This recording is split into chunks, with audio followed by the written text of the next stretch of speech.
রাধে রাধে। তো কেমন আছো তোমরা? সেদিন সন্ধ্যের সময় আমি আর দিদি মিলে একটু বাজার গেছিলাম। অন্ধকারের জন্য হয়তো দেখতে পাচ্ছ না, কিন্তু এখানে একটা বড় বেল গাছ ছিল যেটা কেটে দিয়েছে। অনেক ছোট থেকেই বেল গাছটা দেখছি, আর বলছে মানুষ নাকি গরম বাড়ছে। কিছুদিন পরে দিদির একটা বান্ধবীর জন্মদিন, তো সেই জন্যই জামা দেখতে গেছিল আর টুকিটাকি একটু কেনাকাটি।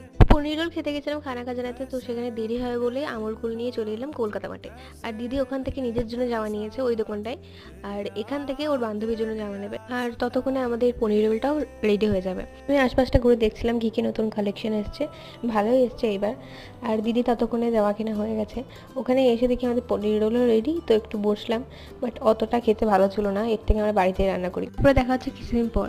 অ্যাকচুয়ালি আমার 2-3 বছর আগে গোড়ালির কাছে একটা গোল ডিমের মতো একটা কিছু হয়েছিল, তো ডক্টর পরে ঠিক করে দেয়, বাট বলেছিল 2-3 বছর পর ওটা ব্যথা করতে পারে বা ওটা আমার নতুন করে হতে পারে। এখন তো বহরমপুরে ইউএসডি করার পর দেখা যাবে কি হয়েছে।